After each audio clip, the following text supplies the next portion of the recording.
الحمد لله رب العالمين، والصلاة والسلام على أشرف الأنبياء والمرسلين وعلى آله وأصحابه أجمعين، ثم بعد. فأعوذ بالله من الشيطان الرجيم. بسم الله الرحمن الرحيم. يا أيها الذين آمنوا اتقوا الله وقولوا قولا سديدا. آمنت بالله صدق الله مولانا العظيم.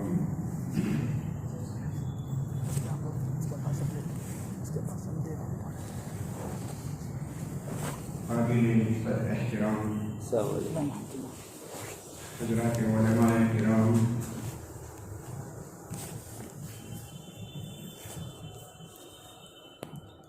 اور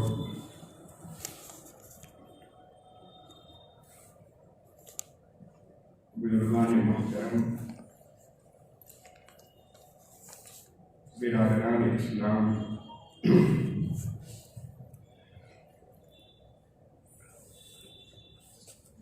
اللہ تبارک تعالیٰ اپنی رضا کے مطابق اپنا نام اور اپنا پیغام پہنچانے کی، سمجھنے کی مجھے اور آپ تمام کو عمل کرنے کی توفیق عطا فرمائے۔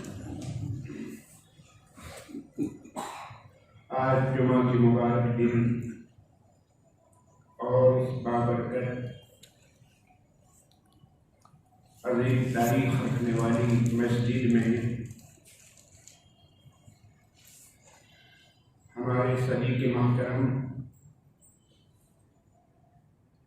داعی اسلام حضرت مولانا خلیل احمد صاحب دعوت برکاتہ کے صاحبزادے حافظ ارحم سلمہ کے نکاح کی مجلس کا یہ انعقاد ہے۔ اس مناسبت سے یہاں پر حاضری ہوئی ہے۔ رامیر کا جب تصور ذہن میں آتا ہے، رامیر کی سرزمین پر جب قدم رکھتے ہیں تو دل و دماغ کے اوپر ایک حیرت طاری ہوتی ہے، ایک رعب طاری ہوتا ہے، اور روحانیت کا ایک عظیم احساس ہوتا ہے۔ یہ کوئی معمولی قصبہ نہیں ہے، یہ علم و معرفت کی نگری ہے، اور علماء اور صلحاء اور اقیاء کا ایک مرکز و مدفن ہے، اور روحانیت کی سیٹی ہے۔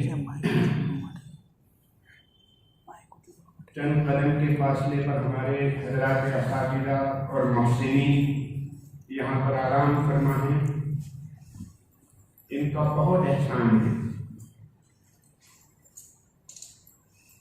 ان حضرات سے فیض حاصل کرنے کے لیے فقط ان کا وجود کافی نہیں، ہمارے دل و دماغ میں اس کا استحضار بھی ضروری ہے۔ اگر ہمارے دل و دماغ میں یہ استحضار ہے کہ یہاں پر یہ عظیم ہستیاں آرام فرما ہیں، جن کا یہ مقام تھا، جن کا امت کے اوپر یہ احسان تھا، اگر دل و دماغ میں یہ باتیں ہوگی تو فائدہ ہوگا۔ فقط ان کا وجود کافی نہیں، ہمیں بھی کچھ کرنا پڑے گا۔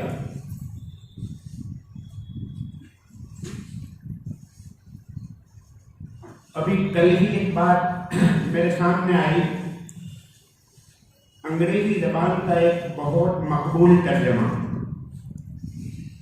عبداللہ یوسف علی کا انگریزی ترجمہ، وہ مترجم اور انگلش میں ٹرانسلیٹ کرنے والے عبداللہ یوسف علی یہی سورت کے رہنے والے ہیں۔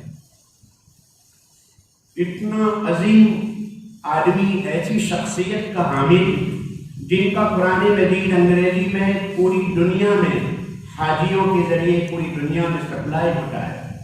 انگریزی ترجمے بہت سارے ہیں، لیکن عبداللہ یوسف علی کی جو انگریزی ہے، ان کا جو معیار اور اسٹینڈرڈ ہے بہت ہائی، بہت اچھی انگریزی۔ دوسرے انگریزی تراجم کے بارے میں کہیں نہ کہیں کوئی چپ ہوئی ہے، کہیں کوئی معیار زبان کا بہت ادبی ہو چکا، بہت اونچا ہو چکا، کوئی بہت نیچے، کوئی قادیانی ہے، کوئی فلاں ہے، لیکن یہ بے غبار ترجمہ ہے۔ لیکن ہم لوگ ایسی شخصیات سے واقف نہیں۔ 1953 میں ہماری حکومت کے فائننس منسٹر کے یہ سیکریٹری رہے، کئی یونیورسٹیوں میں پروفیسر رہے اور کہیں جوائنٹ سیکریٹری رہے، کہیں پرنسپل رہے، اتنی بڑی شخصیت، لیکن ہم لوگ واقف نہیں۔ میری ایک عاجزانہ درخواست ہے کہ رانڈیل کی ایک تاریخ مرتب ہونی چاہیے۔ یہ کمی ہے کہ رانڈیل کی کوئی تاریخ ہمارے پاس نہیں ہے۔ اللہ کرے کہ بہت جلدی رانڈیل کی کوئی تاریخ مرتب ہو۔ میرے بھائیوں، یہ مجلس نکاح ہے۔ میں نے جو آیت شریفہ پڑھی ہے وہ خطبہ نکاح میں پڑھی جاتی ہے۔ خطبہ نکاح میں 3 آیتیں پڑھی جاتی ہے، اس میں 5 مرتبہ تقوی کا ذکر ہے۔ یا ایھا الذین آمنوا اتقوا اللہ 1 مرتبہ، پھر حق تقاتہ دوسری مرتبہ، پھر یا ایھا الناس اتقوا ربکم تیسری مرتبہ، واتقوا اللہ الذی تساءلون چوتھی مرتبہ، اور سورہ احزاب کی جو آیت میں نے پڑھی یا ایھا الذین آمنوا اتقوا اللہ وقولوا قولا سدیدا، یہ 5ویں مرتبہ۔ 5 مرتبہ خطبہ نکاح میں اللہ سے ڈرنے کا ذکر ہے۔ یہ خطبہ وہ ہے جو جناب نبی پاک صلی اللہ علیہ وسلم نے اپنی بنات اور اپنی بیٹیوں کے نکاح کے موقع پر آپ نے یہ آیتیں پڑھی۔ صحیحین کی روایات میں یہ خطبہ نکاح کا تذکرہ ہے۔ خطبہ حاجت کے نام سے اس کو معنون کیا ہے، اور یہی خطبہ نکاح کے موقع پر حضور پاک علیہ السلام نے پڑھا۔ حضور پاک علیہ السلام نے حضرت ام کلثوم کا نکاح پڑھایا، اس میں یہ خطبہ پڑھا۔ حضور پاک علیہ السلام نے جن آیات کا انتخاب کیا اس میں کوئی آیت ایسی نہیں جس میں نکاح کا لفظ ہو۔ خطبہ نکاح میں بعد میں حضرات علماء کرام نے نکاح کی مناسبت سے کئی ایسی حدیثوں کا انتخاب کیا جس میں نکاح کا لفظ ہے۔ النکاح من سنتی ان عالم النکاح برکۃ ایسرہ معونہ، یا فلیتزوج کے صیغے کئی روایات میں موجود ہیں، وہ روایات پڑھی جاتی ہے۔ باقی جناب نبی پاک صلی اللہ علیہ وسلم نے خطبہ نکاح میں کوئی ایسی آیت کا انتخاب نہیں کیا جس میں نکاح کا لفظ ہو۔ 5 مرتبہ ڈرایا گیا، ڈرو۔ آج موقع خوشی کا ہے، بچے بھی خوش ہیں، بوڑھے بھی خوش ہیں، اور کہیں کہیں تو بچے کا باپ بچے سے بھی زیادہ رعب کے ساتھ اور زیادہ خوشیاں ہوا کرتی ہے، ہونی چاہیے۔ اللہ تبارک تعالیٰ ہمارے یہ ہونے والے نکاح کے اندر خیر و برکت مقدر فرمائے۔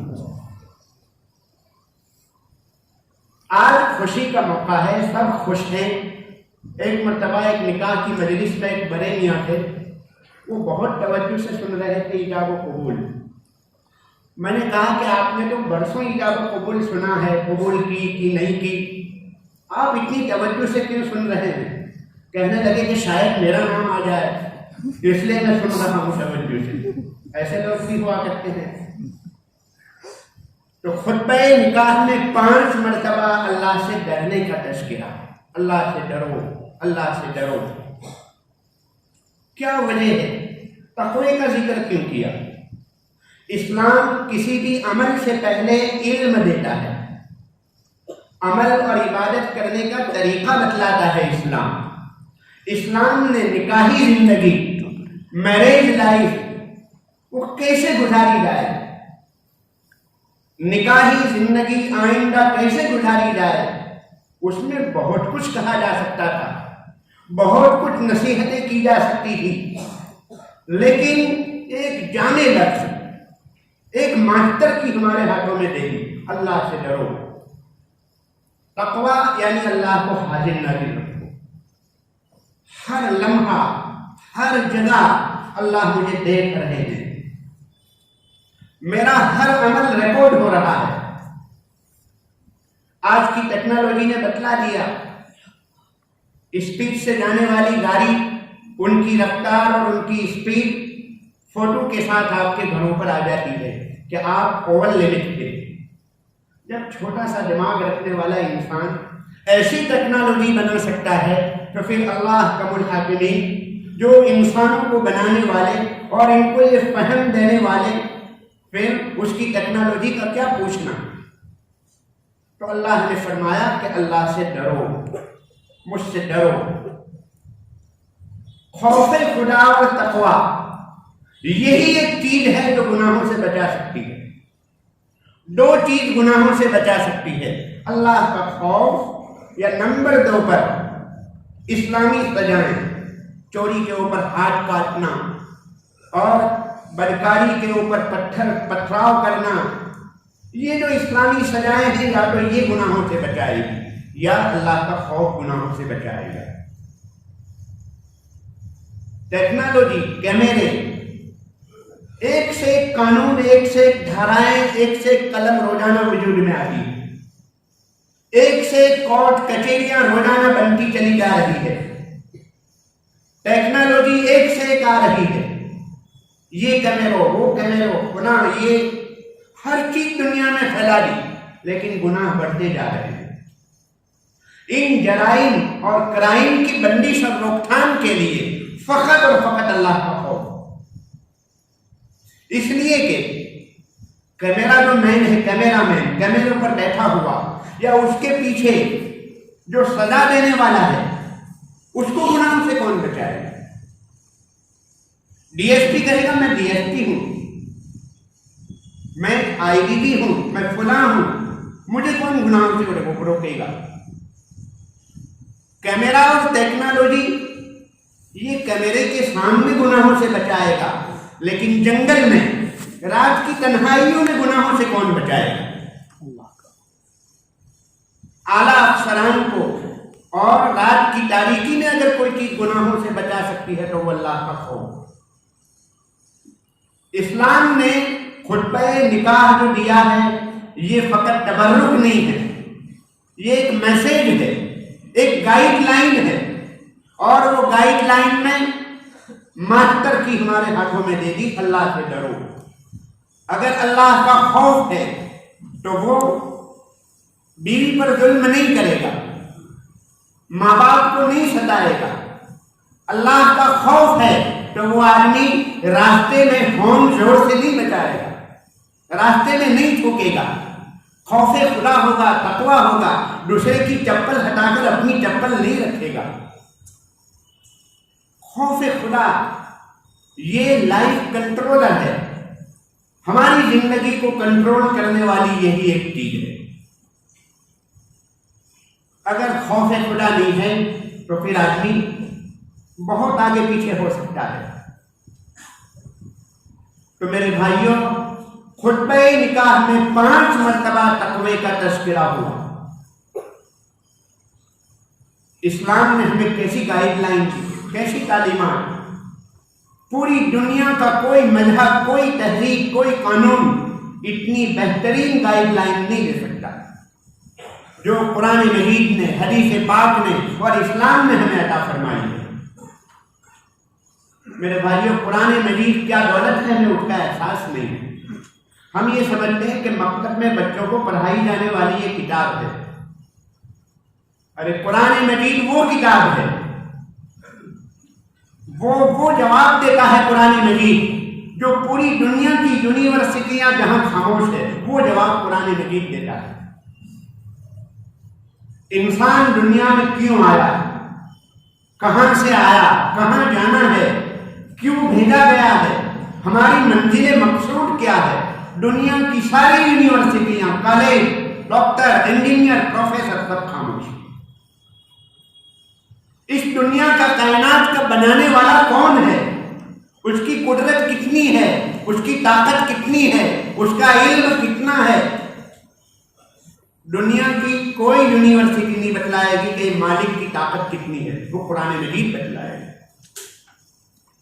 قرآن مجید کل بھی ہدایت کا سامان تھا، آج بھی ہدایت کا سامان ہے، اور آئندہ قیامت تک کے لیے قرآن مجید ہدایت کا سامان ہے۔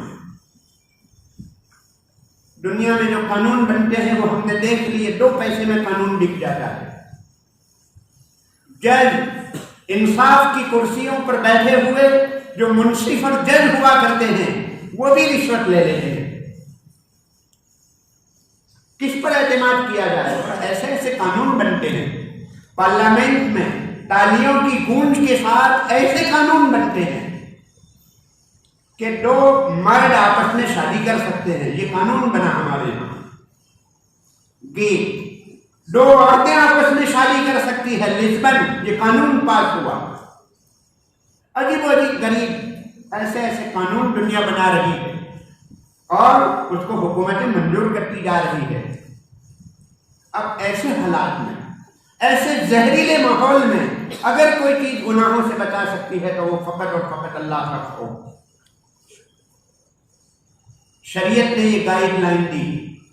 دیکھو دلہا میاں کو کہا کہ دیکھو آئندہ بہت سی صبحیں آئے گی، بہت سی شام آئے گی، کوئی سرد کوئی گرم، عجیب عجیب موقع آئیں گے۔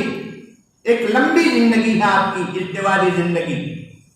کبھی ایسا ہوگا آپ لمبے سفر سے آئے ہوں گے، گھر میں بیوی بیمار ہوگی، وہ موقع یاد کرنے کا ہے خطبہ نکاح کو، اتق اللہ کو یاد کرنے کا یہ موقع ہے۔ کبھی کھانے میں مرچ نمک کی کمی بیشی ہو چکی، وہ موقع ہوگا اللہ کے خوف کو یاد کرنے کا۔ کبھی مہمان آئے، مہمان کی مہمان نوازی میں کوئی کمی رہی ہوگی، ایسے موقع پر ہمیں اللہ کا خوف، وہ یاد کرنے کا موقع ہے اللہ کا خوف۔ شریعت نے جو گائیڈ لائن دی ہے، جو پوری زندگی کے لیے ایسے رہنما خطوط دیے ہیں، کوئی آدمی لمبے سفر پر جاتا ہے تو اس کو گائیڈ لائن دی جاتی ہے، وہاں کا نقشہ اور میپ دیا جاتا ہے۔ کسی کو جاپان جانا ہو، چائنا جانا ہو تو اس کے پاس سے وہ گائیڈ لیتا ہے، گائیڈنس لیتا ہے۔ تو ایک لمبا سفر ہے۔ آج لڑکی دلہن اپنی جان کو، اپنی عزت اور آبرو کو شوہر کے حوالے کر رہی ہے اور اطاعت اور فرمانبرداری کا عہد کر رہی ہے۔ ایک آپس میں ایگریمنٹ ہو رہا ہے، قول و قرار ہو رہا ہے۔ شوہر اس کی جان مال کی حفاظت کرنے کی ذمہ داری لے رہا ہے۔ یہ بہت اہم موقع ہے، شریعت کی نگاہ میں یہ ایک بہت اہم موقع تھا، اس لیے شریعت نے کہا کہ اللہ سے ڈرو۔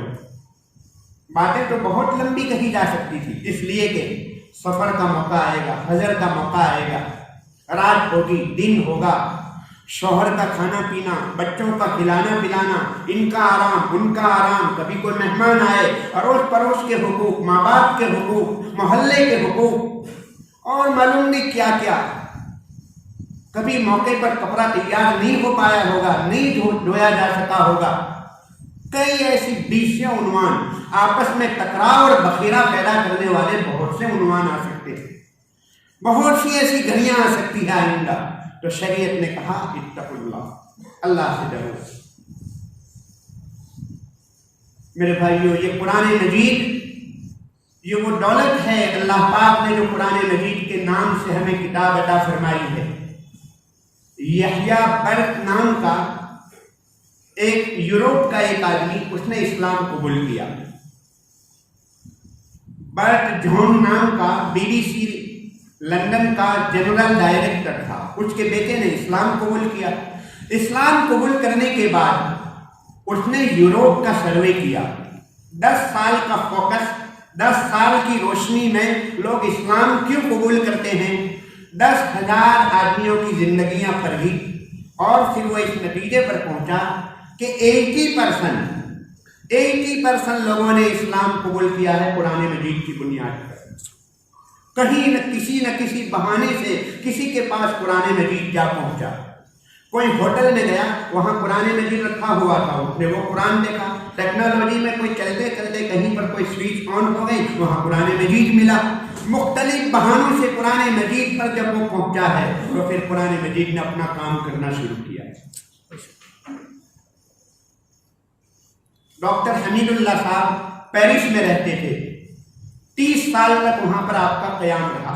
آپ کے انتقال کے بعد آپ کے ڈاکیومنٹ کو، کاغذات کو، فائلوں کو جمع کیا۔ جمع کرنے کے بعد جن جن لوگوں نے اسلام قبول کیا تھا ان کے خط و کتابت اور ان کے جو حالات ان کے پاس آتے تھے اس سب کو جمع کر کے اس نتیجے پر پہنچے کہ ڈاکٹر حمید اللہ صاحب کے ہاتھ پر 30,000 آدمیوں نے اسلام قبول کیا ہے، یعنی سالانہ 1,000، یعنی یومیہ روزانہ 3 آدمی کم از کم اسلام قبول کرتے تھے۔ ڈاکٹر حمید اللہ صاحب نے بھی یہ لکھا ہے کہ ان میں اکثریت وہ ہے کہ جنہوں نے قرآن مجید کی بنیاد پر اسلام قبول کیا۔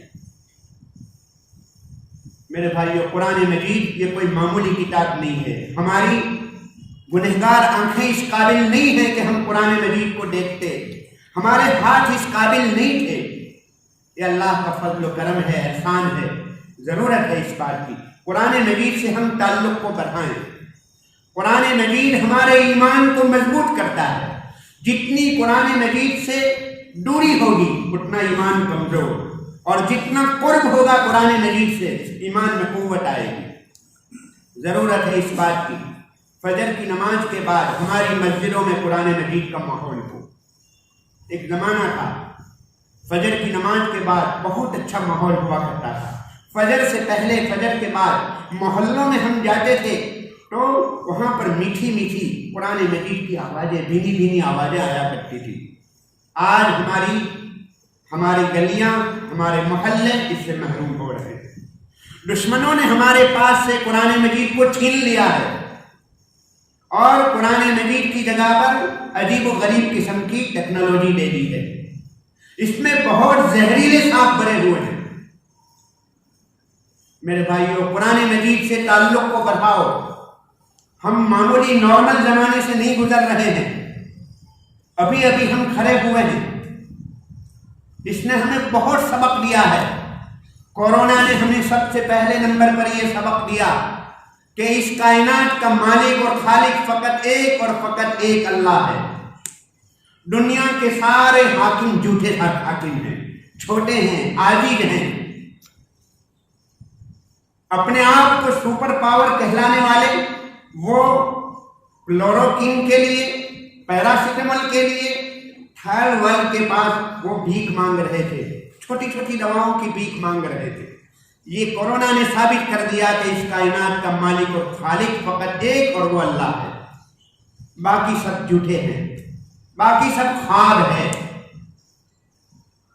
دوسرا ایک بہت بڑا سبق دیا، وَلِلَّهِ جُنُودُ السَّمَاوَاتِ وَالْأَرْضِ، آسمان اور زمین میں اللہ کے بہت سے لشکر ہیں۔ ہمیں آج تک اندازہ نہیں تھا کتنے بڑے لشکر ہیں، چھوٹا سا کیڑا، اب اندازہ لگا لیجیے ایسے کتنے لشکر ہوں گے اللہ کے۔ وَلِلَّهِ جُنُودُ السَّمَاوَاتِ کے اوپر بھی ہمارا یقین بڑھا۔ وَمَا أُوتِيتُم مِّنَ الْعِلْمِ إِلَّا قَلِيلًا، تم کو بہت تھوڑا علم دیا گیا ہے۔ بڑی بڑی میڈیکل سائنس اور بڑے بڑے سائنٹسٹ، بڑے بڑے ڈاکٹر، انجینئر، پروفیسر سب عاجز نظر آ رہے تھے۔ ایک ویکسین تیار کرنے میں کتنی مدت لگ گئی۔ قرآن مجید کی اس آیت کے اوپر ہمارا یقین بڑھا۔ وَمَا أُوتِيتُم مِّنَ الْعِلْمِ إِلَّا قَلِيلًا، تم کو جو علم دیا گیا ہے وہ بہت تھوڑا دیا گیا ہے۔ میرے بھائیوں، قرآن مجید کی جو آیت شریفہ میں نے پڑھی ہے اس میں اللہ پاک یہ فرماتے ہیں قولوا قولا سدیدا، درست بات کیا کرو، زبان کے بول کو میٹھا بناؤ۔ جھگڑے ہر گھر میں ہوتے ہیں، حضرات صحابہ کے گھروں میں بھی ہوتے تھے، علماء کے گھروں میں بھی ہوتے ہیں، شیخ القراء اور شیخ الحدیث کہلانے والوں کے گھروں کے اندر بھی ہوتے ہیں جھگڑے، ہر ایک کے وہاں جھگڑے ہوتے ہیں۔ لیکن ان جھگڑوں کو ہوا مت دو، دو آپس میں مل کر اس کو حل کریں۔ بہت جلدی اپنے ماں باپ کے پاس جھگڑوں کو مت لے جاؤ۔ اگر لڑکا اور دلہا جھگڑے کو اپنے باپ کے پاس لے جائے گا تو باپ یہ کہے گا ان کو طلاق دے دو، دوسری مل جائے گی۔ لڑکی کا باپ کہے گا طلاق دینے دو، ان کا دماغ ٹھیک کر دوں گا۔ لہذا عاجزانہ درخواست ہے کہ جھگڑوں کو آپس میں حل کرو، دونوں مل کر سارٹ آؤٹ کریں۔ زبان یہ تلوار سے زیادہ تیز بھی ہے اور یہ شہد سے زیادہ میٹھی بھی ہے۔ آج کل ہماری زبان کے بول عجیب و غریب ہو چکے ہیں۔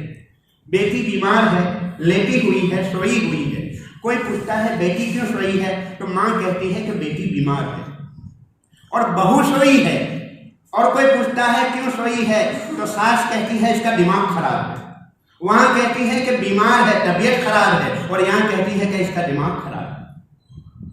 یہ زبان کا ایک بول آگ لگا دیتا ہے معاشرے کے اندر۔